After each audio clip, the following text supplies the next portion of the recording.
sudah banyak melakukan penelitian dan juga menyampaikan hasil penelitian pada berbagai macam publikasi, baik itu nasional maupun internasional yang sangat kredibel. Pada hari ini saya kira kita ingin mendengar apa yang menjadi gagasan dari Dr. Ferry Kurniawan dalam kontribusinya sedikit memberikan aspek pengelolaan pulau-pulau kecil di Indonesia, karena kita tahu bahwa Indonesia itu punya pulau-pulau kecil yang sangat banyak sekali. Kalau boleh disebut, memang lebih dari 13.000 pulau kecil ya. Artinya kalau kita jumlahkan dengan pulau-pulau besarnya, tentunya menjadi sekitar 17 ribuan pulau gitu ya.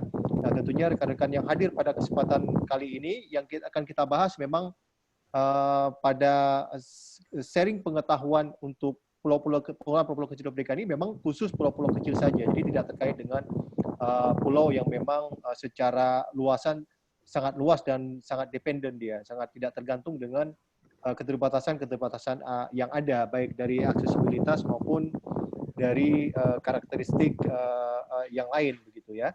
Nah, untuk tidak memperpanjang waktu supaya kita bisa mendapatkan sharing dan nanti mungkin diskusi panjang lebar, saya persilakan kepada Dr. Ferry Kurniawan untuk bisa menyampaikan materi hari ini. Silakan.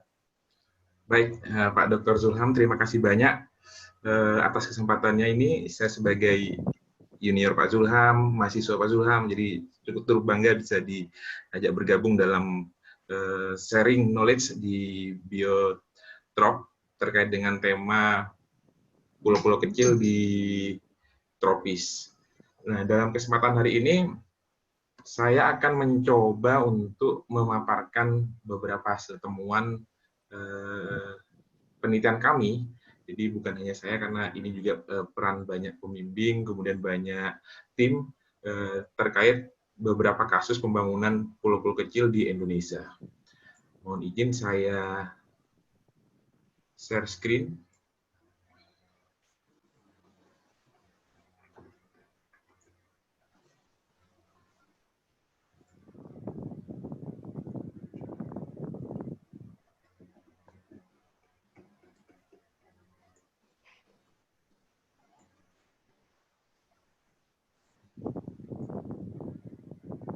Baik, dalam kesempatan ini saya ingin memaparkan terkait dengan bagaimana pembangunan pulau-pulau kecil di Indonesia.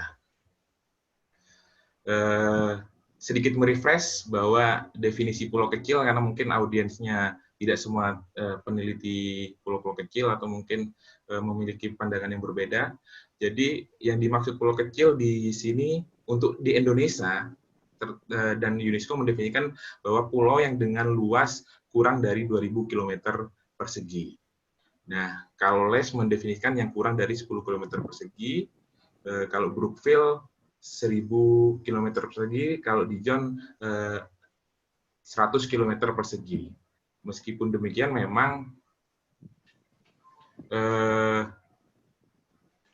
ini cukup masih kontroversi sebenarnya hingga saat ini, karena memang kalau kita menggunakan 2.000 km persegi, asumsinya juga masih terlalu besar, karena memang masih pengaruh daratan juga masih kuat, sehingga memang aspek sumber dayanya juga masih banyak. Mungkin ini juga terkait dengan berbeda juga konteksnya dengan terkait dengan morfogenesis dari pulau-pulau kecil itu sendiri.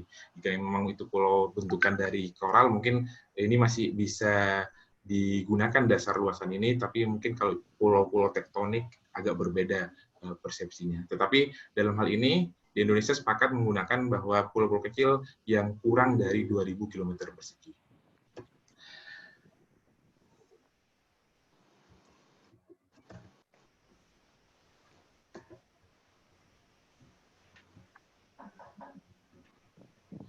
Nah, karakteristik pulau-pulau kecil yang secara umum adalah dia memiliki keterbatasan sumber daya alam dan lahan. Yang kedua, terisolasi dan jauh dari wilayah teritorial dan daratan utama. Yang ketiga, rentan dari bencana alam, bencana dari badai, dan lain-lainnya, termasuk rentan dalam konteks ekonomi, karena dia memiliki skala ekonomi yang terbatas. Sehingga eksternalitas sangat tinggi. impor sumber daya juga cukup tinggi. Nah, tetapi pulau kecil memiliki potensi yang cukup besar, baik itu terkait dengan keindahan alamnya, kemudian ekosistem mangrove, ekosistem lamun, ekosistem terumbu karang, ekosistem spesies-spesies penting, perikanan juga besar, kemudian aspek-aspek wisata.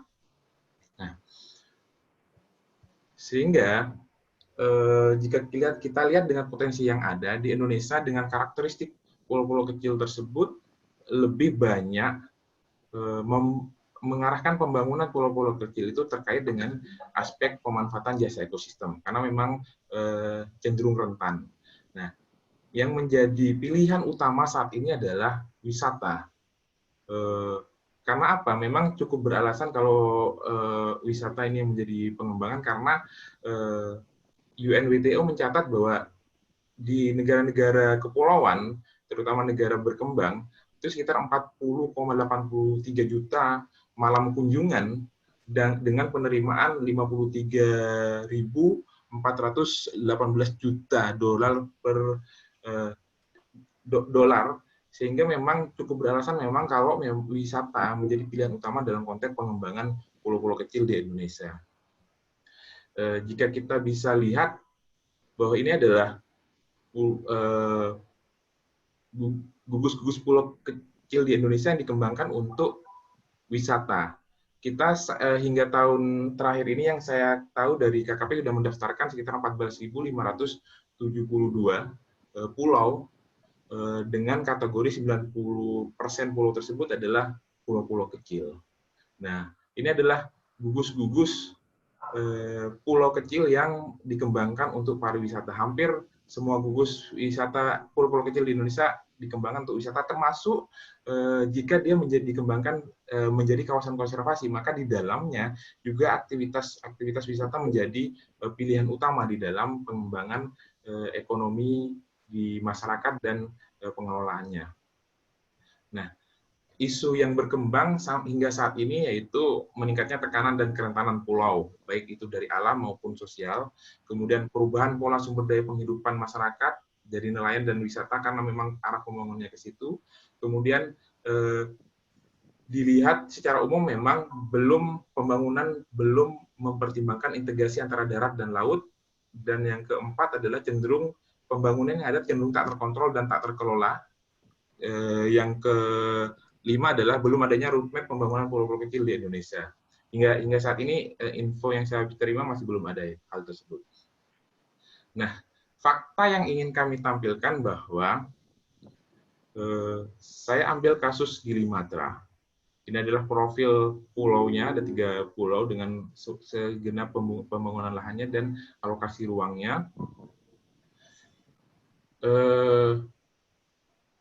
Dengan spot wisata yang banyak, kemudian jumlah penduduk yang terus meningkat, dengan jumlah wisatawan hingga tahun 2014 ini tercatat hingga 437.000 per tahun, sehingga berdampak pada degradasi sumber dayanya, terutama dalam pada degradasi terumbu karang. Di sini tercatat cenderung menurun. Selain itu, kecenderungan memang akhirnya pembangunan yang ada menimbulkan kerentanan yang terus meningkat, baik itu dari aspek dampak pembangunan lahan dan degradasi lingkungan. Dalam konteks ini kita lihat bahwa perubahan pembangunan dari tahun 2010 hingga tahun 2014 sangat tinggi, bahkan bisa di atas 20% dalam waktu kurun 3 tahun. Dampaknya apa? Dampaknya di sini kita lihat bahwa sampah sangat menumpuk. Ini salah satu sampah yang ada di Gili Trawangan, dia bisa sampai 16 ton per hari. Jadi, dan kapasitas angkut yang bisa dibuang ke daratan hanya 2 ton. Untuk itu mereka mengambil inisiatif untuk membakar. Tapi sampai kapan landfill ini akan terus berkembang dengan kemajuan pengembangan area terbangun dan jumlah wisatawan yang terus meningkat. Hal ini menimbulkan kerentanan di Pulau Gili, di pulau kecil menjadi meningkat. Dampaknya juga terhadap kualitas air.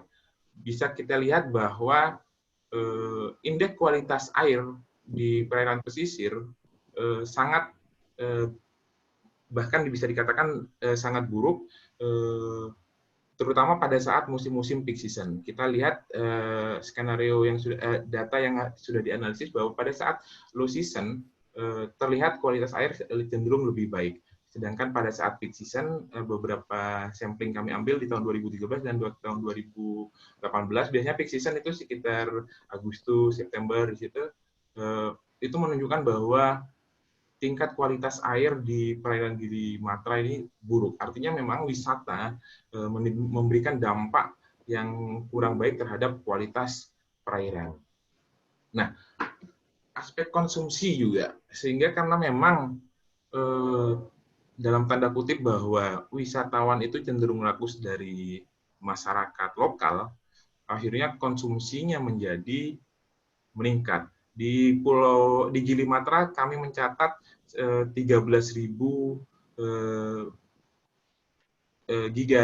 giga hektar global hektar untuk konsumsi yang dihabiskan oleh wisatawan.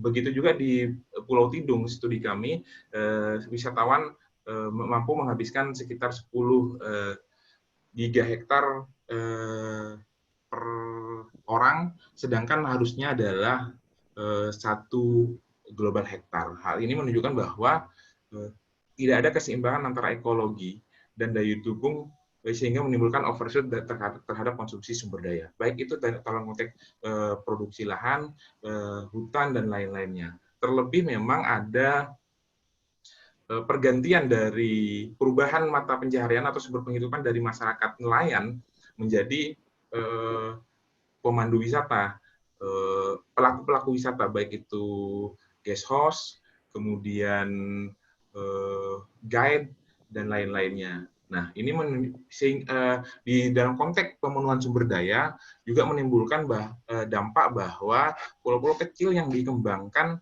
menjadi pulau yang mengimpor sumber daya dari luar, karena dia tidak mampu memproduksi apa yang dibutuhkan di dalam pulau itu sendiri. Contoh Pulau Gili ini, kita sempat di satu kegiatan kita mencoba menelusuri bahwa salah satu sumber ikan dan cumi-cumi itu berasal dari Sumba yang dikirim ke Lombok dan Bali, yang juga masuk ke Gili Matra. Hal ini menunjukkan bahwa pemenuhan ikan saja tidak bisa dipenuhi dari pulau kecil atau Gili Matra itu yang dikembangkan menjadi wisata yang masif. Nah, ini juga menunjukkan bahwa dalam konteks aspek resiliensi, hampir semua sistem terganggu. Kecenderungan memang decrease dan tidak mampu kembali pada posisi awalnya. Ini berdasarkan hasil pemodelan temporal yang kita lakukan, dan ini terjadi hampir di semua pulau. Kita lihat juga dalam konteks, baik itu dalam konteks biocapacity, spatial ecological footprint, konektivitas, spasial heterogenitas, kemudian potensi dari si sumber daya itu semua. Rata-rata memang turun, dan pada saat ada tekanan, dia tidak mampu kembali lagi. Artinya memang pembangunan yang ada tidak resilient. Kemudian kalau kita lihat, kita ukur, maka kalau kita lihat dari aspek ekologi atau lingkungan dan aspek pembangunan pariwisata di sini menunjukkan bahwa sistem sosial cenderung lebih digalakkan. Artinya pembangunan infrastruktur, perhotelan, akomodasi, restoran, dan lain-lain itu lebih tinggi dibandingkan pembangunan ekologinya. Nah, dari sini kita bisa lihat bahwa kecenderungan memang tidak seimbang pembangunan pulau-pulau kecil yang ada di Gili Matra untuk kasus ini, dengan kecenderungan bahwa development lebih tinggi, social development daripada ecological development. Nah, bagaimana dengan kasus Pulau Tidung? Berdasarkan studi yang sama kita lakukan baik dari ecological footprint, baik dari biocapacity, baik dari coastal water quality index, kemudian aspek pola perubahan lahan, ternyata hasilnya sama. Kecenderungan memang lebih ke arah mass tourism, sehingga dampak yang ditimbulkan juga tinggi terhadap kualitas air, degradasi sumber daya, kemudian justru dalam konteks pariwisata, masyarakat wisatawan justru tidak nyaman, dan hasil temuan kami sekitar 13% dari responden yang kami wawancarai menyatakan bahwa tidak ingin kembali lagi berwisata ke pulau tersebut. Nah, ini adalah profil sumber dayanya dan profil pemanfaatannya memang cukup tinggi, pemanfaatan dan alokasi ruang untuk pemanfaatan di Pulau Tidung. Nah, bagaimana dengan status pembangunannya? Sama ternyata, bahwa kecenderungan memang sosial sistem itu lebih dominan dibandingkan pembangunan ekologikal. Bisa disimpulkan dalam konteks aspek-aspek kualitas ekosistem kita selalu dinomorduakan, karena memang alokasi pembangunannya juga lebih ke arah hard infrastruktur, penambahan objek wisata yang sebenarnya objek wisatanya bukan berbasis ekologi, lebih ke arah artificial spot dengan tema-tema tertentu, tapi pengembangan dalam konteks ecological spot itu tidak dikembangkan, tidak menjadi pilihan utama dalam hal ini. Sehingga memang aspek pembangunan ekologinya benar-benar tertinggal dalam konteks dibanding aspek pembangunan sosial. Nah, untuk itu kita coba menguji bagaimana status keberlanjutannya jika ini dibiarkan saja, gitu. Dari sini, dari tourism mapping, sustainable mapping yang kita lakukan, bahwa kecenderungan memang statusnya saat ini berdasarkan persepsi, kita melakukan dengan dua pendekatan. Yang pertama pendekatan persepsi wisatawan, kemudian persepsi penduduk. Yang ketiga berdasarkan perspektif ekologi, artinya kita melakukan pengukuran langsung dengan kriteria-kriteria yang sama. Maka pembangunan, status keberlanjutan pembangunan itu cenderung intermediate dalam konteks persepsi wisatawan dan penduduk. Tetapi dalam konteks ekologi, statusnya potentially unsustainable. Artinya memang jika ini dibiarkan demikian, tidak ada pembangunan ekologi, maka kecenderungan tidak sustainable. Nah, faktor apa sebenarnya yang membuat tidak berkelanjutan? Lebih cenderung bahwa ini juga terlihat dalam konteks aspek-aspek ekosistem, baik itu terumbu karang, lamun, mangrove, kebersihan wisata di sini.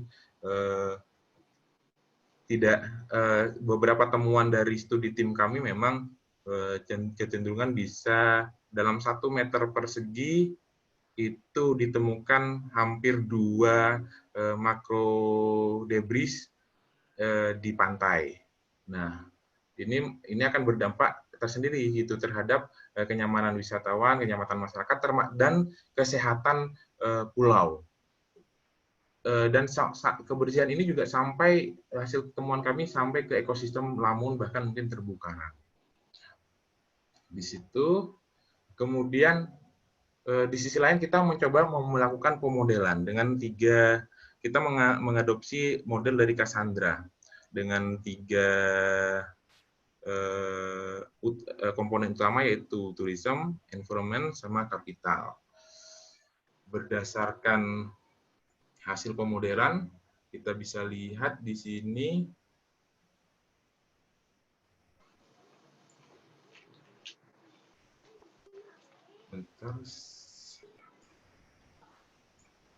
berdasarkan simulasi pemodelan, kita mencoba memodelkan bagaimana skenario pertama, yaitu dengan upaya pengembangan kualitas lingkungan 10 hingga 80%.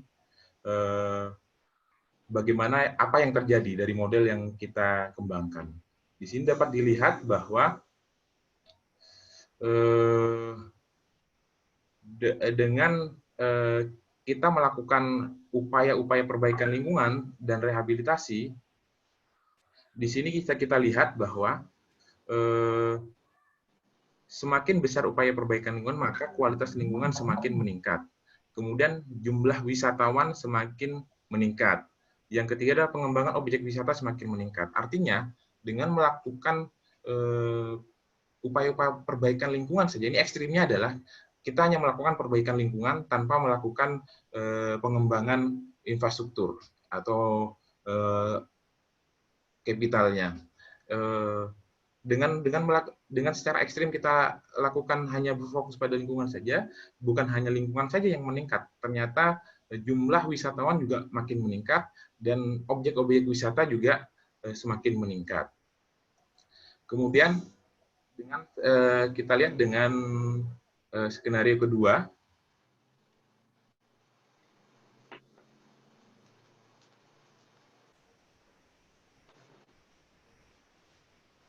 Di skenario 2, kita melakukan upaya pengembangan fasilitas wisata saja sebagai epsilon, 0,1% hingga 1%. Hasilnya, di sini dapat dilihat bahwa kalau kita hanya fokus pada pengembangan wisata dan infrastrukturnya, maka kualitas lingkungan cenderung menurun. Yang ketiga, peningkatan jumlah wisatawan tidak signifikan, kemudian pengembangan objek wisata semakin meningkat. Memang dalam konteks pengembangan objek semakin meningkat, tapi kan wisatawannya juga semakin peningkatannya tidak pula signifikan. Karena memang berdasarkan temuan yang ada 13%, 8-13% selama 2 tahun berturut-turut kita studi, wisatawan tidak ingin kembali lagi berwisata di pulau ini. Nah, kemudian kita coba melihat dalam konteks skenario ketiga. Di skenario ketiga kita melakukan upaya pengembangan kualitas lingkungan dan fasilitas wisata. Dari sini kita lihat hasil pemodelannya bahwa kualitas lingkungan cenderung meningkat, jumlah wisatawan cenderung meningkat, pengembangan objek wisata semakin meningkat. Artinya memang berdasarkan skenario yang ada ini, dua-duanya kita lakukan, semuanya meningkat. Dalam pilihan ini tim memandang bahwa setidaknya pilihan 3 menjadi hal yang baik. Kalaupun kita mau ekstrim, kita menggunakan skenario pertama, kalau kita tutup pembangunan sosialnya, kita fokus kepada pembangunan ekologi, maka semuanya juga akan meningkat.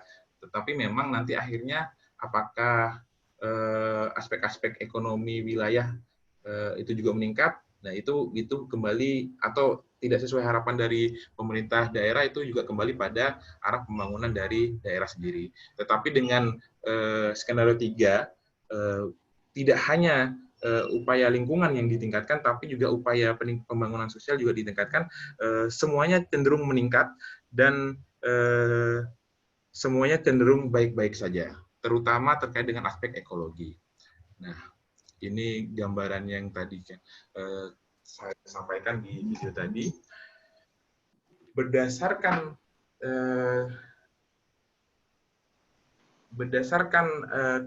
hasil studi kami, maka dapat disimpulkan bahwa pulau kecil itu memang tidak bisa berdiri sendiri sebagai entitas daratan, tetapi memiliki hubungan yang antara daratan dan perairan.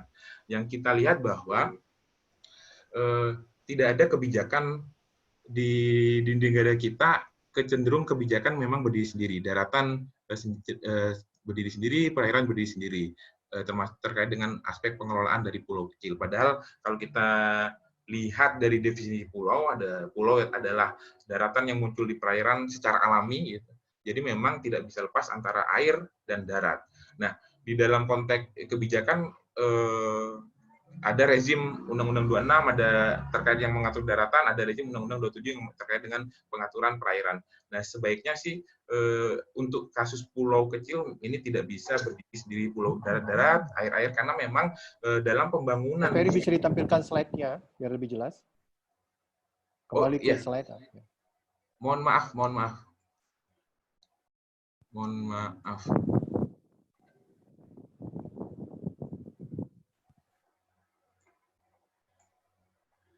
Baik.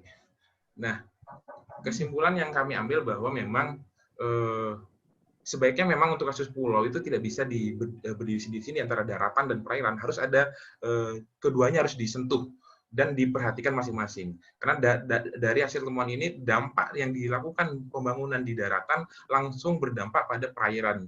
Nah, jika ini tidak ada koordinasi yang baik atau sistem pembangunan yang mampu mengkapel kedua sistem ini, sistem daratan, sistem perairan, sistem ekologi dan sistem sosial, maka kecenderungannya arah pembangunan pulau-pulau kecil di Indonesia cenderung tidak berkelanjutan. Yang kedua adalah pentingnya keseimbangan pembangunan darat pembangunan dan pengelolaan baik sistem sosial dan sistem ekologi. Nah, berdasarkan pemodelan yang sudah dilakukan tadi, sebaiknya memang keduanya harus dilakukan. Dan untuk beberapa kasus-kasus tertentu yang sudah menjadi urban island, mungkin aspek-aspek ekologi harus lebih ditingkatkan intervensinya terkait dengan pembangunan ekologinya. Yang ketiga, saya rasa kita butuh cetak biru pembangunan pulau kecil di Indonesia. Hingga saat ini saya belum mengetahui apakah ada atau tidak cetak biru pembangunan pulau-pulau kecil di Indonesia, sehingga memang sistem atau pola pembangunan pulau-pulau kecil baiknya berbeda.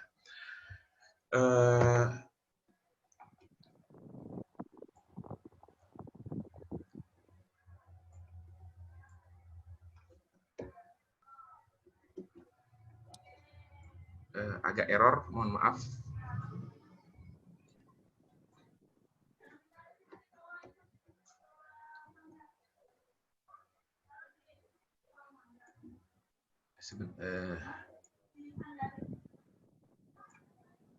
Dulu aja Mas Ferry, DSK nanti dimasuk lagi. Coba. Iya Pak, ini agak macet ternyata di saya. Jadi berdasarkan itu saja yang bisa saya sampaikan. Kurang dan lebihnya mohon maaf. Mungkin kita bisa diskusikan bagaimana pembangunan pulau-pulau kecil yang ada di Indonesia.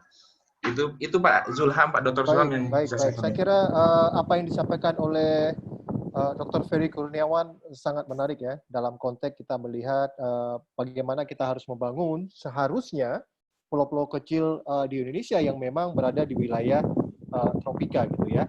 Hal yang menarik bahwa pendekatan sosial ekologi itu memberikan suatu angin segar di dalam konteks pengelolaan pulau kecil secara lebih integratif, di mana kita harus memperhatikan dari sisi darat dari pulau-pulau kecil, tapi juga tidak boleh menghilangkan sisi-sisi lautnya, karena memang daratan sangat tergantung kepada lautan, dan aspek sosialnya pun memang sangat menggantungkan dirinya kepada jasa ekosistem yang diberikan oleh ekosistem utama yang ada di pulau-pulau kecil tersebut ya. Nah, pertanyaannya menjadi menarik ketika kita mencoba membandingkan misalkan small island state ya, small island state itu bisa memberikan suatu kontribusi ekonomi yang signifikan terhadap negaranya maupun kepada masyarakat atau penduduk yang tinggal di pulau-pulau kecil seperti misalkan Hawaii gitu ya, Kepulauan Hawaii yang memang dia negara bahagian dari Amerika, maupun misalkan yang lain adalah Fiji dan juga lain sebagainya, itu memberikan suatu signifikansi terhadap ekonomi gitu. Nah, di Indonesia kita punya sebenarnya walaupun bukan negara, tapi adalah kabupaten kepulauan ya. Yang di depan mata kita yang paling dekat di Teluk Jakarta adalah kabupaten administratif kalau tidak salah Kepulauan Seribu ya. Kemudian juga ada bahkan ada provinsi provinsi kepulauan seperti Kepulauan Riau gitu ya. Dan kemudian kalau kita lihat di bagian timur Indonesia, Raja Ampat juga itu menjadi satu kabupaten ya, kabupaten Raja Ampat, di mana pulau-pulau kecilnya dengan ekosistem yang ada itu sangat potensial. Tetapi kenapa di Indonesia tidak memberikan satu multiplier efek baik kepada negara maupun kepada masyarakat yang tinggal di pulau-pulau kecil tersebut. Nah, itu mungkin sebagai pembuka diskusi kita hari ini. Saya ucapkan terima kasih kepada Dr. Ferry Kurniawan. Sekarang kita masuk pada sesi untuk tanya jawab. Saya lihat memang beberapa sudah ada di chat, tapi saya ingin berikan kesempatan barangkali kalau ada yang ingin menanyakan langsung, silahkan dibuka mic-nya, di unmute.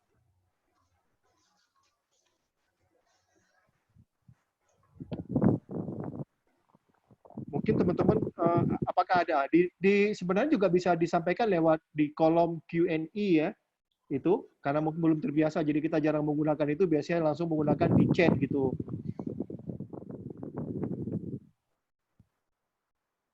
Silakan, ada yang ingin ditanyakan?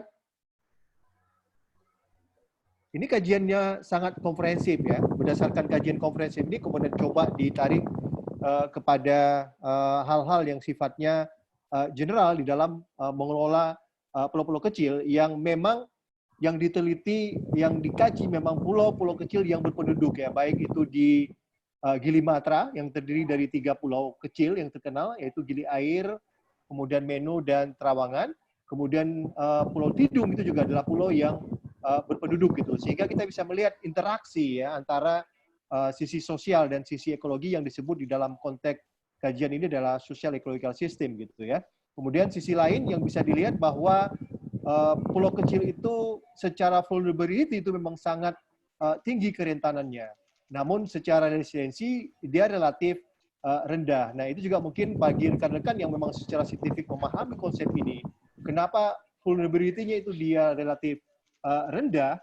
Nah, ini karena memang faktor-faktor internal dari yang dimiliki di pulau kecil itu memang sangat mudah terjadi degradasi ataupun kerusakan ketika ada gangguan secara internal. Sementara tadi disampaikan juga secara resiliensi juga misalkan pengaruh dari faktor eksternal itu cenderung ketika ada tekanan atau stres dari faktor eksternal, apakah itu antropogenik ataupun natural factor, maka juga akan membuat tingkat kerentanan akan semakin, tingkat resiliensinya akan semakin menurun atau indeks resiliensinya dia akan menurun.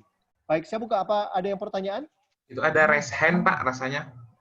Kenapa? Ada raise hand. Oke, silakan. Di mana dia ini raise hand-nya? Oke. Baik, terima kasih, Pak. Ya. Saya Halili. Yang raise hand, silakan. Baik, terima kasih, Pak. Nama saya Halili dari Kendari. Ya, silakan, Mas. Baik, Pak. Pertanyaan saya adalah terkait ini. Mengapa, apa sebenarnya kendalanya sehingga hingga saat ini strategi pengelolaan pulau-pulau kecil itu masih disamakan dengan daratan? Saya kira sudah banyak kali studi-studi kita dari para ahli yang telah dilakukan, tetapi belum bisa mempengaruhi suatu kebijakan itu. Jadi kendalanya kenapa sampai saat ini kita belum bisa masih menyamakan pengelolaan pulau kecil dengan daratan? Kemudian yang kedua, kami di Sulawesi Tenggara, Pak, ada 3 gugus pulau. Pertama, Kabupaten Wakatobi, kepulauan, kemudian Kepulauan Padamaran, dan Kepulauan di Konawe Utara. Itu sebenarnya 3 pulau. Sebenarnya saatnya Pak, kita mengelola sebuah gugus pulau. Gugus kepulauan itu harus tersendiri, definisi tersendiri. Karena tidak bisa lagi kita melihat bahwa pulau ini, tapi gugus pulau ini, katakan misalnya gugus Kepulauan Seribu, gugus Kepulauan Wakatobi, gugus Kepulauan Riau, seperti itu. Menjadi satu nomenklatur tersendiri, seharusnya seperti itu, Pak. Saya kira demikian, Pak. Baik, ada 2 pertanyaan, saya kira bisa langsung direspon oleh Mas Ferry. Siap, Pak Dr. Suham. Yang pertama, apa kendala strategi pembangunan saat ini sehingga masih berdiri sendiri-sendiri? Jawabannya adalah kita masih terlalu sektoral, Pak. Termasuk bagaimana merancang kebijakannya. Jadi memang dalam tanda kutip memang Kemendagri dia memiliki undang-undang sendiri, KKP memiliki undang-undang sendiri. Padahal dalam konteks status kawasan konservasi pun yang ada pulau-pulau kecil di dalamnya itu juga tidak bisa menyatu gitu antara daratan dan pulau. Artinya kita selain sektoral kita butuh kebijakan khusus terkait dengan pulau-pulau kecil ini. Apakah memang bentuknya adalah suatu keputusan bersama atau bahkan mungkin undang-undang levelnya terkait dengan pulau-pulau kecil ini sehingga tidak bisa berdiri sendiri darat-darat, laut-laut. Ini sangat berdampak sampai ke dalam konteks penataan ruangnya saya rasa. Yang kedua, saya sepakat Pak, saya sepakat kalau memang pembangunan pulau-pulau kecil itu berbasis gugus. Jadi memang harus dalam pengertian mainland dalam konteks gugus pulau ini memang bukan daratan utama yang besar, tetapi ada satu mainland utama yang mungkin dialokasikan sebagai pulau sebagai pulau pengembangan pemerintahan. Mungkin yang lain adalah pulau berbasis pertanian ataupun perikanan, pulau berbasis wisata. Nah, sehingga memang aspek-aspek yang tidak bisa dipenuhi dari masing-masing pulau itu bisa saling dipenuhi dari setiap pulaunya. Jadi terintegrasi semua pulau. Jadi pulau yang berlebih bisa shift share. Kalau memang dalam konteks istilah ekonominya dia nilai ekonominya lebih dari satu, dia harus shift share dengan pulau yang di sekitarnya. Dan ini harus menjadi satu kesatuan. Dan saya sepakat bahwa pembangunan pulau harus bisa berbasis gugus pulau. Itu Pak Suram respon saya. Terima Baik, kasih. saya coba elaborasi. Saya ingin mempertegas konteks kebijakan pemerintah Indonesia dan pemerintah daerah dalam ini adalah provinsi. Gitu. Kita ketahui bahwa baik dari Undang-Undang Nomor 32 tahun 2009 maupun Undang-Undang Nomor 27 ya, itu kita menyusun satu zonasi yang disebut dengan RZUP3K. Nah, apakah Dr. Ferry Kurniawan mungkin punya gagasan misalkan kalau seandainya RZUP3K itu perlu dipisah antara coastal and marine yang ada di main island dengan coastal and marine yang ada di small island, karena dalam pengerjaan RZUP3K itu sebagian besar kan orang lebih terfokus kalau kita perhatikan kepada main island barangkali, Bung Ferry. Apa ada pendapat seperti itu? Ya, saya sepakat terkait Pak. Dengan kebijakan. Ya, saya sepakat. Memang harus ada kebijakan khusus terkait terutama daerah-daerah yang terstate bahwa sebagai dia region island ya. Itu harus ada perlakuan khusus sehingga RZ sebagai dokumen legal tidak memisahkan antara darat dan laut, karena kan selama ini RZ saya pahami adalah 0 sampai 12 mil sehingga termasuk pulau kecilnya gitu. Jadi tidak menjadi dalam tanda kutip perhitungan dalam konteks alokasi ruang tertentu. Jadi saya sepakat bahwa dalam konteks pulau dokumen-dokumen pengelolaan, dokumen-dokumen perencanaan itu juga harus dibuat secara khusus dengan karakteristik yang ada. Saya sepakat dengan Pak Sulam. Baik, barangkali bisa diulas sedikit soal cetak biru gitu ya, cetak biru ataupun peta jalan ya. Tadi disebutkan ada roadmap atau kemudian cetak biru. Nah, bagusnya KKP dan pemerintah daerah dalam ini adalah Dinas Kelautan dan Perikanan itu bagaimana mempersiapkan hal ini, Pak Ferry? Ya, baik Pak. Kalau saya memandang bahwa yang pertama memang kita harus menyiapkan dalam konteks aspek arah pembangunan yang benar-benar menjadi fokus potensi dari setiap pulau. Berbasis gugus, iya, saya sepakat dengan Mas Halili di Kendari bahwa gugusnya apa, nanti kemudian kita tentukan, kita lihat potensinya apa dari setiap gugus yang ada di Indonesia, kemudian arah pengembangannya seperti apa. Kemudian setelah kita menentukan arah pengembangannya seperti apa, kita nilai batasan-batasan yang menjadi faktor pembatas dari setiap pulau-pulau itu sendiri. Saya membayangkan bahwa daya dukung saja di pulau-pulau kecil, saya belum melihat hasil-hasil kajian legalnya yang komprehensif, yang multiple carrying capacity assessment gitu, baik dari ekologi, lingkungan ataupun sosial bahkan gitu. Nah, sehingga dari situ kita sudah bisa menentukan batasan-batasan pembangunannya seperti apa. Daratan hanya sekian, berbasis kerentanan dan resiliensi atau sensitivitasnya. Kemudian perairan sekian, jumlah orang yang bisa masuk sekian, jumlah pemanfaat sekian, dan seterusnya berdasarkan parameter-parameter yang sudah ditentukan sehingga pulau itu berkelanjutan. Gambaran saya sih masih seperti itu, Pak Sulam. Jadi memang bagaimana kalau seandainya dibikin teknik pengelolaan pulau-pulau kecil distandarisasi untuk di seluruh Indonesia, bagaimana? Apakah setuju atau barangkali perlu dibikin klasternya? Pertanyaan dari Pak Mariono. Saya setuju dibuat klasternya. Buat klasternya ya, jadi tidak boleh secara general ya barangkali ya. Tidak boleh secara general, karena memang model pembangunannya kan arah pembangunannya berbeda. Siapa tahu ada pulau yang berbasis perikanan, ada yang berbasis wisata, ada yang berbasis lain-lainnya, gitu Pak. Oke. Nah, kalau kita perhatikan untuk pulau terluar sendiri bagaimana? Apakah perlu ada suatu perlakuan khusus gitu? Ini pertanyaan dari Mas Singgih Afifah Putra gitu. Yap, karena ada faktor parameter ketahanan negara di situ. Ya, apalagi kalau kita perhatikan yang ada letaknya berbatasan dengan negara tetangga kita, begitu ya. Benar, Pak.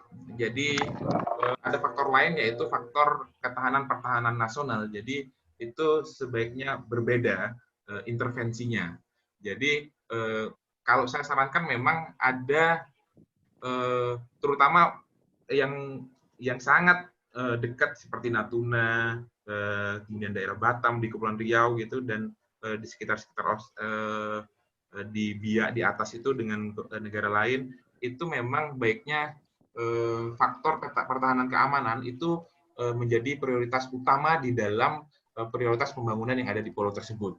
Dan ini juga sudah diatur di peraturan pemerintah. Saya rasa ada 3 hal yang boleh dikembangkan di pulau-pulau terluar, dan salah satu poin utama prioritas utamanya adalah faktor pertahanan keamanan. Jadi kalaupun nanti dikembangkan sebagai pariwisata, itu harus terbatas. Perikanan pun juga harus terbatas karena ada faktor-faktor ketahanan keamanan. Itu Pak Dr. Suram. Ya, kemudian Mbak Dori ingin menyampaikan satu statement bahwa ketidakberlanjutan itu memang lebih lebih determinasi oleh kelembagaan atau kebijakan lokal yang hanya menempatkan pulau-pulau kecil sebagai economic income. Bagaimana tanggapannya Pak Ferry? Iya, tapi tidak sepenuhnya sebenarnya dalam konteks aspek kelembagaan lokal harus mengambil alih sepenuhnya pengelolaan pulau-pulau kecil itu sendiri, karena memang dia butuh dukungan dari pemerintah daerah, karena kita tahu dalam konteks skala ekonomi sangat terbatas pembangunan di pulau kecil, dan itu membuat income generation-nya yang didapatkan dalam konteks pemanfaatan langsung di pulau kecil itu kecil. Untuk itu memang harus ada sentuhan dari pemerintah pusat, saya rasa, agar kelembagaan-kelembagaan lokal di pulau kecil itu meningkat. Nah, catatan yang kedua adalah peran serta di masyarakat memang masih harus dilakukan. Karena begini, kasusnya adalah pulau-pulau yang memiliki posisi yang besar cenderung nanti dikembangkan oleh investor, dan masyarakat di situ hanya mendapatkan leakage yang kecil sebenarnya. Dia sebagai guide, dia sebagai gesos, tapi sebenarnya penerima utama investasi atau pemanfaat ekonomi di pulau kecil yang dari luar justru jatuh kepada pengusaha-pengusaha atau investor-investor yang lebih besar. Nah, saya rasa ini juga perlu diatur memang bagaimana keterlibatan investasi pulau-pulau kecil itu porsinya juga harus lebih besar atau lebih dibesarkan lagi porsi keterlibatan masyarakat. Konteks investasi ini kalau memang pulau kecil itu disewakan kepada negara luar, Pak Ferry setuju apa enggak? Disewakan, belum punya pendapat Pak, tapi saya kurang setuju karena memang nanti akan ada, terutama untuk pulau-pulau yang sudah berpenduduk, maka masyarakat akan tergeser. Jadi ada kemungkinan land grabbing di situ. Tapi kalau pulau-pulau yang tidak berpenduduk, ada kemungkinan bisa untuk disewakan kan? Apalagi untuk bayar hutang yang sudah menumpuk nih. Tetapi ya, kalau disewakan mungkin dengan batasan-batasan waktu tertentu, dan saya rasa dalam konteks aspek-aspek konservasi seperti pembangunan hak infrastruktur, tidak boleh bangunan berumur lebih dari 20 tahun hingga 25 tahun, itu mungkin dengan batasan-batasan itu mungkin masih bisa, Pak Zulham. Oke. Nah, terkait dengan ego sektoral, apakah selama ini memang tidak pernah didiskusikan di pemerintah maupun di pemerintah daerah? Pertanyaan dari Ansarullah Zainal. Saya rasa ini sudah menjadi diskusi yang lama ya, tetapi memang mungkin kemauan masing-masing dari kita kali ya, masih seperti itu sih. Saya pikir ini sudah diskusi lama dan sudah disampaikan, cuman memang mekanismenya yang belum ada momentumnya nih Pak Zulham. Iya. Oke, ini ada pertanyaan sedikit teknis terkait dengan model TCE ya. Parameter apa saja yang dibutuhkan? Itu pertanyaan pertama. Kemudian untuk memenuhi validitas data pada model TCE, berapa kali waktu sampling yang dibutuhkan? Apakah waktu berdasarkan musim alam atau musim wisata? Terima kasih. Dari Anto. Nah, ini sedikit scientific modeling lah. Yeah. Pak, agak panjang sebenarnya kalau cerita ini. Tetapi memang berarti nanti bisa kontak ya, briefnya seperti ya. apa, nanti Anto bisa kontak ke Pak Ferry ya? Ya, bisa kontak langsung nanti Pak. Ya. Tapi yang jelas, saya jawab secara singkat saja terkait pertanyaan ini mungkin. Artinya gini, yang kami lihat adalah ada dua sistem, sistem sosial sama sistem ekologi. Sistem ekologi kita lihat dari kondisi ekosistemnya, parameternya kita masukkan tuh, terumbu karang, lamun, kualitasnya seperti apa, data series akan lebih baik, kemudian aspek penggunaan lahan, perubahan lahan seperti apa, kita lihat, kalau di Juni Matra kita lihat sampai, sebenarnya ada data tahun 73, kita lihat sampai tahun 2014, kemudian kita modelkan 10 tahun ke depan. Untuk kasus Pulau Tidung, kita mengambil sampling studi kita selama 2 tahun. Jadi, termasuk kualitas air. Kualitas air kita ambil pada saat pasang, pada saat surut, pada saat musim wisata, sama pada saat wisata kecil. Jadi, bisa mewakili kondisi yang ada. Untuk kasus di Pulau Tidung, kita ambil studi di situ sehingga 2 tahun, plus data-data sekunder yang ada sebelumnya. Begitu Pak Sulam. Ya, memang kalau mau belajar tentang model ini perlu waktu ya, minimal beberapa kali pertemuan ya, mungkin jangan-jangan 1 semester Pak Ferry ya. Oke, jadi kita kan punya Kementerian Kemaritiman. Sejauh ini seperti apa peran Kementerian Kemaritiman ini untuk mengkoordinasikan kebijakan-kebijakan dalam konteks pengelolaan pulau-pulau kecil di Indonesia? Apakah sudah mulai engage atau sudah mulai masuk di dalam konteks ini, Pak Ferry? Pertanyaan dari ini nggak ada namanya, user dia. Saya rasa saya masih belum melihat itu, Pak Zulham. Jadi memang mungkin masih sekarang melihatnya dalam konteks aspek komunitas ya, perikanan gitu. Jadi Kementerian Maritim itu lebih fokus ke situ, pariwisata gitu. Jadi ke arah sektor-sektor. Tapi dalam konteks aspek kewilayahan, saya rasa masih belum masuk. Saya rasa kita belum melihat diskusi-diskusi terkait dengan bagaimana pengembangan wilayah-wilayah pesisir dan pulau-pulau kecil, terutama pulau-pulau kecil. Banyak diskusi-diskusi terkait dengan marine debris, kemudian perikanan, kemudian ya wisata dan itu. Dalam konteks aspek wilayah saya belum mendengar, mungkin saya belum update, tapi sampai saat ini saya belum melihatnya itu. Itu Pak Sulam. Baik, saya kira pertanyaan yang ada di Q&A sudah habis. Barangkali ada teman-teman yang ingin bertanyakan langsung menggunakan mikrofon. Bisa dibantu oleh host untuk bisa di unmute. Oh, ini masih banyak ternyata nih masuk lagi. Ya, oke, ini masih ada nih. Bagaimana pengembangan PPK dengan arah pembangunan galangan kapal seperti Batam misalkan ya? Apakah dimungkinkan apa tidak gitu ya? Di Jepang juga terjadi seperti itu saya kira. Kemudian pembangunan penduduk di PPK cenderung bertumbuh di daerah pesisirnya. Bagaimana konsep pembangunan dengan jumlah penduduk untuk di PPK yang memanfaatkan daerah sekitar pesisir? Ya, yang pertama memang saya rasa bisa-bisa saja sih sebenarnya. Terutama terkait dengan Batam, karena memang badan otorita khusus ya. Jadi memang memiliki kewenangan pengelolaan khusus dari yang langsung di bawah presiden, dan itu memang sudah diatur. Saya rasa tidak ada masalah asalkan memang kaidah-kaidah daya dukungnya itu dipenuhi. Ya, saya nggak tahu apakah daya dukungnya udah diukur atau tidak. Nah, itu yang saya belum tahu. Saya rasa nggak ada masalah asalkan daya dukungnya, kaidah-kaidah daya dukungnya dipenuhi. Yang kedua, untuk pembangunan pulau-pulau kecil, memang ini adalah kultur masyarakat kita. Saya rasa bahwa masyarakat kita cenderung memang mendekati pesisir, karena memang secara kodrat kita kan manusia akan mendekati sumber dayanya. Jadi sumber dayanya di mana? Di pantai, dan di semua dia nelayan, maka sumber dayanya adalah di air. Maka kecenderungan memang kodrat manusia itu hidup dan tumbuh di mendekati sumber-sumber penghidupannya. Jadi memang untuk itu sebaiknya sih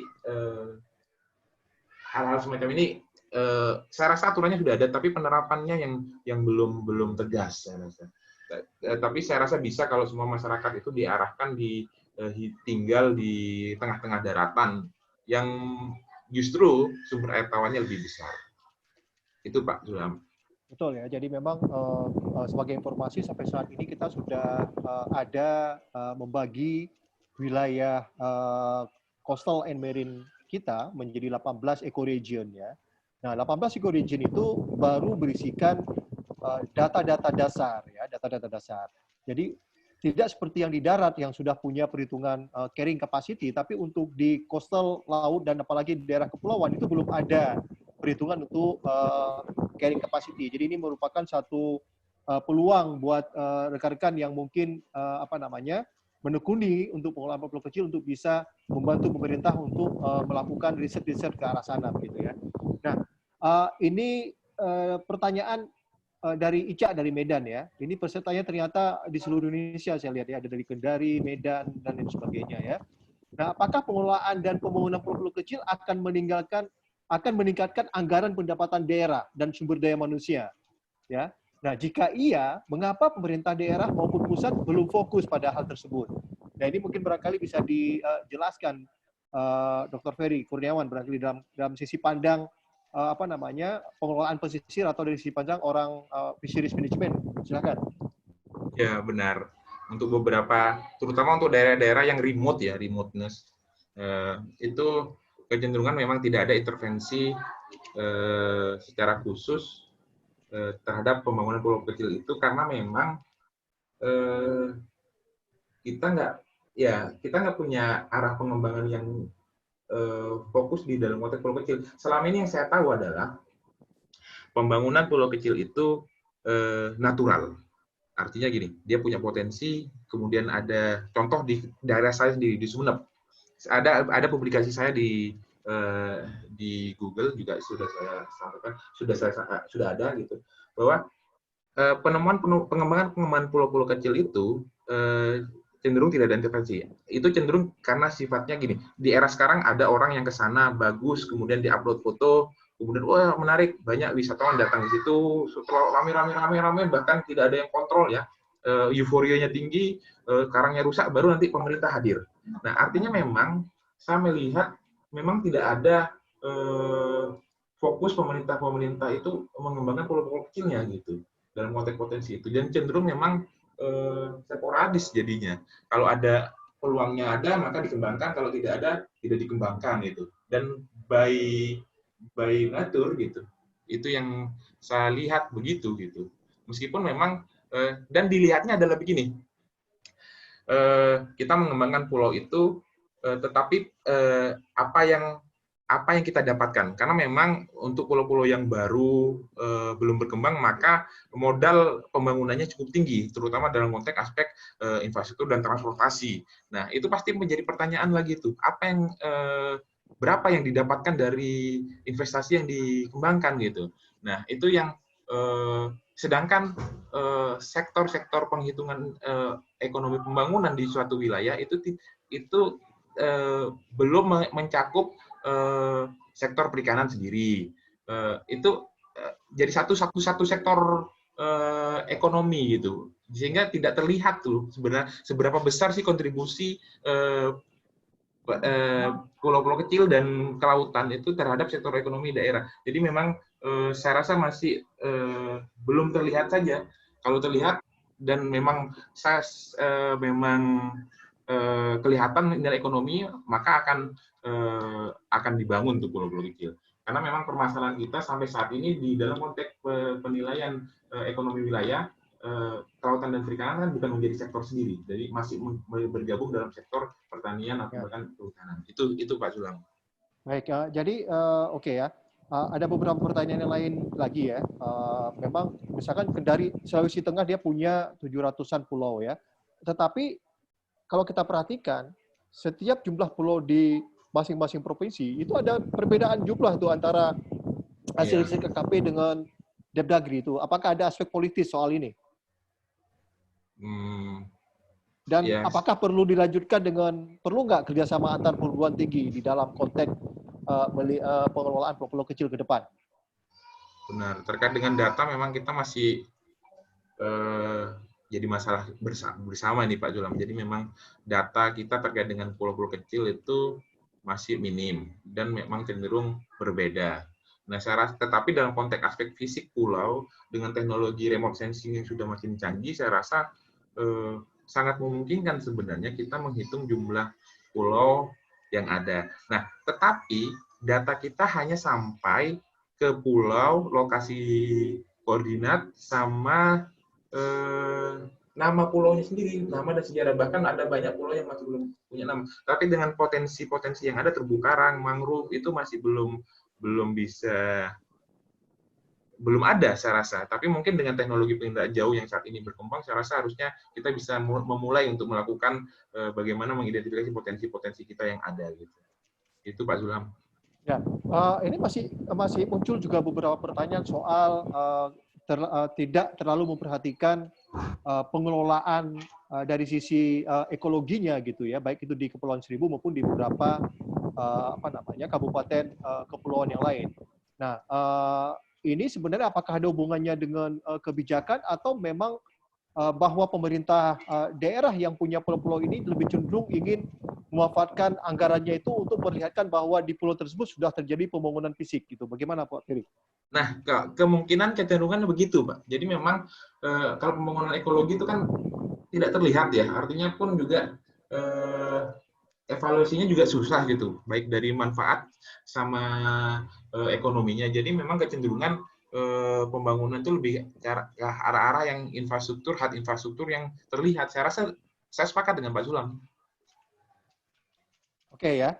Nah, mungkin ada sedikit kembali ke persoalan teknis ya dari Al-Mu'allam ini dari Sultra juga nih. Saya lihat banyak sekali dari Sulawesi Tenggara, Sulawesi Tengah ya gitu ya. Nah, artinya kalau terjadi overshoot dalam konteks perhitungan carrying capacity ya tadi ya, baik menggunakan ecological footprint maupun biocapacity mungkin. Nah, ini apa yang bisa dilakukan kalau terjadi demikian gitu dalam konteks perhitungan keberlanjutan ya, karena ada overshoot, ada undershoot. Tapi ini kan overshoot ya pada kasus Pulau Tidung maupun pada kasus Gili Matra gitu. Silakan. Iya. Nah, untuk itu maka kemandirian pulau harus ditingkatkan ini, Pak. Artinya begini, berdasarkan hasil carrying capacity kami, ecological footprint maksudnya adalah bahwa aspek konsumsinya ecological footprint itu pendekatan seperti apa secara singkat? Barangkali di sini kan tidak semua memahami, Pak Ferry. Yeah. Secara singkat bahwa ecological footprint itu kita menilai seberapa besar konsumsi dari manusia itu terhadap si sumber daya. Ini bisa didekati dari seberapa besar seberapa dia banyak makan dan makannya apa, kemudian konsumsi pembelian barang apa saja yang dia gunakan, yang dia alokasikan, kemudian uang berapa nilai uang yang dia belanjakan untuk jenis-jenis perbelanjaan tertentu. Baik hingga sampai kalau di wisata kita sampai dia berapa beli makanan instan karena nilai energinya berbeda, minuman yang berbotol gitu. Nah, jadi begini, berdasarkan analisis ecological footprint, konsumsi yang dihabiskan yang tinggi itu banyak karena makanan-makanan yang bukan berciri khas pulau. Jadi gini, konsumsi ikan sangat rendah, padahal kita ke pulau, tetapi makanan yang disajikan atau makanan yang dimakan oleh wisatawan itu cenderung daging, ayam gitu, tempe. Padahal ikan lebih banyak di situ. Nah, kemudian impor sumber daya itu seperti mohon maaf. Jadi makanan-makanan sumber daya yang akan dikonsumsi oleh masyarakat dan wisatawan terutama itu lebih cenderung tidak diambil dari sumber daya yang ada di pulau itu sendiri, gitu. Cenderung seperti diambil dari pulau daratan utama, sehingga memang impor semua, gitu. Jadi menyebabkan konsumsi masyarakat juga cukup tinggi. Misal begini juga di Gili itu atau mungkin di beberapa pulau lain sudah fitrah pulau kecilnya juga sudah hilang, gitu. Misalnya begini, kita sudah tahu mau berwisata ke pulau kecil. Dan di situ air laut juga cukup indah dan kalau kita mandi cukup indah. Tapi kenapa kita harus membangun kolam renang di setiap penginapan di situ. Nah, sedangkan di kolam renang itu konsumsi airnya cukup tinggi dan konsumsi listriknya cukup tinggi. Kemudian konsumsi listrik lagi, energi ini cukup besar di contoh kasus di Gili Trawangan. Untuk apa? Justru untuk entertainment gitu, bukan berbasis ekologi. Jadi tempat hiburan malam itu cukup tinggi itu, intensitasnya bahkan tiap malam ada, sehingga memang konsumsi energi listriknya semakin tinggi. Padahal kan kita mau ke pulau kecil, suasana yang harus dibangun harusnya adalah suasana pulau, bukan suasana kota. Itu yang membuat ecological footprint-nya menjadi sangat tinggi, Pak Zulham. Sehingga overshoot ya. Overshoot. Ya, dan cenderung dia mengimpor dari luar sistem. Ya. Ya. Oke, nah jadi kembali dari aspek kebijakan gitu ya, dari aspek kebijakan. Apakah perlu ada satu feedback terhadap Undang-Undang 23 tahun 2014 ya, di mana kalau kita perhatikan status pengelolaan pulau-pulau kecil itu di take over dari kabupaten ke provinsi, atau harusnya bagaimana? Karena memang kalau kita lihat aksesibilitas dari ibu kota provinsi kepada pulau-pulau kecil itu kan relatif sangat jauh. Contohnya misalkan Manado ya, ibu kota provinsi Sulawesi Utara. Kalau kita mau ke Tato Areng, itu jauhnya setengah mati itu.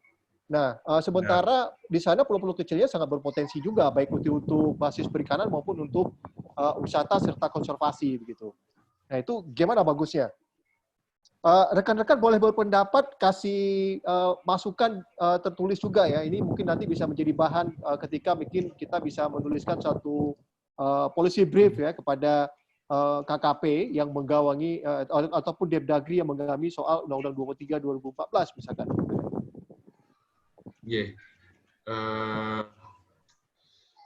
Cukup complicated sebenarnya memang, tapi secara dasar hukum memang dalam konteks darat kan memang masih kewenangan pemerintah daerah, tetapi dalam konteks perairan masuknya adalah provinsi.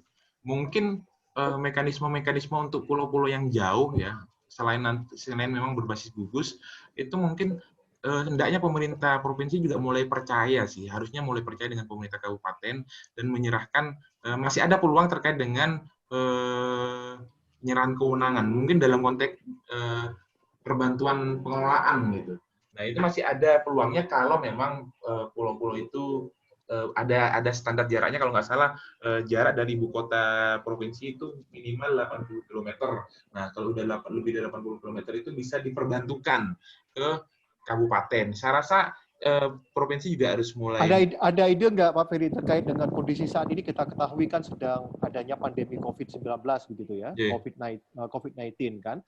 Nah, relatif berarti kunjungan wisata menurun. Nah, bagusnya sentuhan pemerintah terhadap pulau-pulau kecil ini bagaimana terhadap stakeholder yang di sana, atau bagaimana mempersiapkan stakeholder supaya siap menghadapi kondisi di mana ini kan kondisi kalau kita kalikan dengan resiliensi, tekanannya itu kan dari luar, di mana COVID-19 menekan tidak hanya global tapi termasuk pulau kecil juga gitu.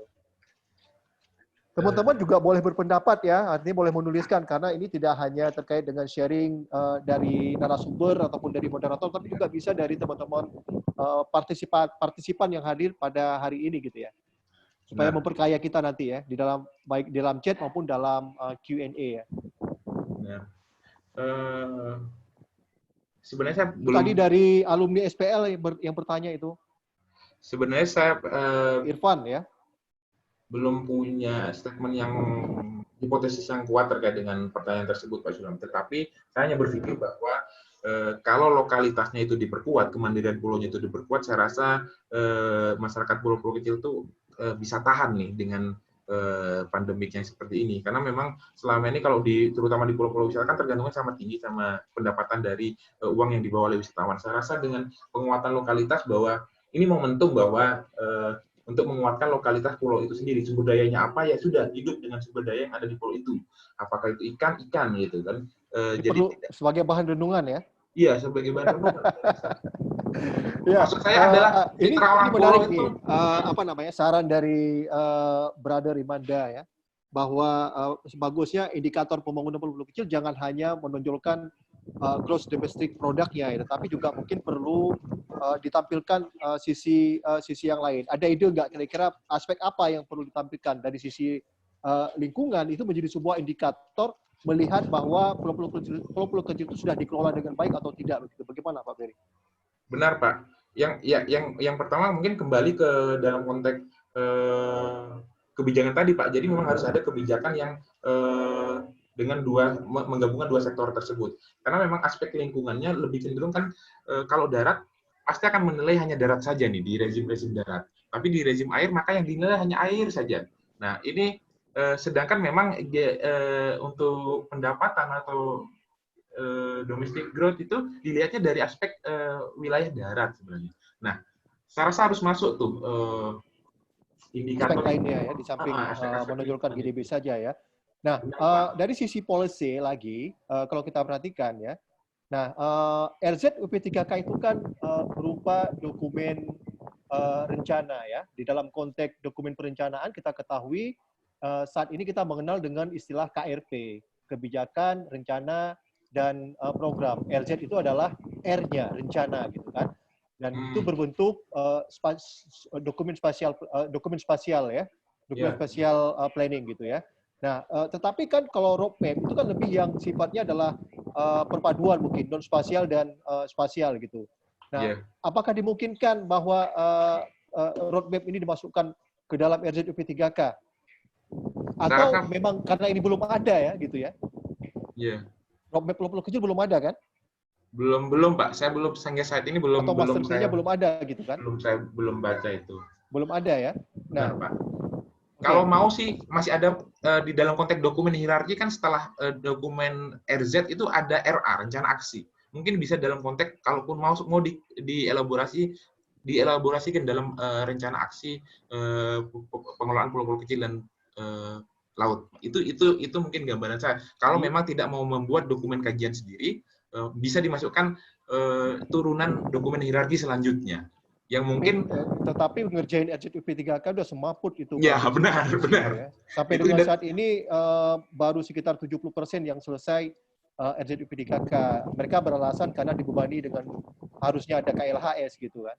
Benar, nah, dokumen turunannya belum ada satupun. Bahkan dokumen yang diminta oleh Undang-Undang 27 yaitu rencana strategis itu pun dilompati, mereka langsung ke RZUP3K begitu ya. Nah, oke. Jadi sebenarnya masih ada beberapa pertanyaan ya. Pertanyaan termasuk nanti apakah ada e-certificate segala macam nanti akan saya tanyakan dengan teman-teman di Biotrop ya kalau seandainya memang dimungkinkan itu aja gitu ya. Nah, oke. Selama ini bicara pulau kecil kan kita banyakkan bicara coastal marine ya, ekosistem yang ada di wilayah tersebut. Bagaimana dengan yang di terestrial, Pak Ferry kira-kira? Apakah memang kita perlu perhatikan juga? Ya, sama sih Pak sebenarnya ya dalam konteks ini ya, terestrial ini. Karena apapun yang dibuang di daratnya pasti akan berpengaruh ke airnya itu, apalagi pulau-pulau dengan morfogenesis pulau koral. Jadi memang tidak bisa lepas ini. Ya, memang kalau kita bicara pulau kecil ya, konteks coastal beda dengan pulau utama. Kalau pulau utama kan kita tahu coastal itu tergantung konsensus ya. Walaupun kita tahu bahwa coastal itu seharusnya sampai kepada daerah hilirnya sampai dengan vegetasi mangrove terakhir misalnya itu kan estuaria masuk di coastal ya. Nah, tetapi kalau pulau kecil kan itu kan pulau kecil itu adalah coastal. Pesisir. Ya, namun konsensusnya KKP daratan pulau kecil itu kewenangannya adalah RT RW. Kan ini yang menjadi masalah sehingga di dalam RZUP3 itu tidak menjadi concern. Jadi mereka hanya concern dengan sempadan pantai yang titik tertinggi dari air di sepanjang pantai sampai ke 12 mil. Nah, ini mungkin juga perlu menjadi sebuah perhatian kita bersama, saya kira Pak Ferry. Benar Pak, ini jadi banyak statement-statement yang menarik bahwa kalau yang di pulau, ini ada orang Pulau Seribu memang mengiyakan bahwa sektoral sangat tinggi gitu ya. Kemudian dari teman dari mana nih? Dari Ahsanul Zainal ini memang sangat menyayangkan bahwa kita masih belum menyelesaikan, kita masih mau melihat bahwa ini darat dan laut terpisah itu sih memang saya rasa saran teman-teman juga mungkin kecenderungan sepakat bahwa ini harus ada yang mengkapel antara darat dan perairan sehingga mengelolanya jadi satu kesatuan. Namanya pulau pasti harus air dan darat, itu sih Pak. Oke, saya kira kita sudah 1 jam 10 menit ya, dan peserta masih bertahan. Saya sebenarnya tidak ingin membatasi dari durasi dari pertemuan ini. Kalau memang kita rasa cukup, kita akan tutup. Tapi kalau masih ada 1-2 pertanyaan, bisa ditanyakan langsung lewat mikrofon barangkali, silakan. Bung Iman barangkali ada yang ingin disampaikan, Bung Imanda. Imanda dari RARE. Masih hadirkah di sini?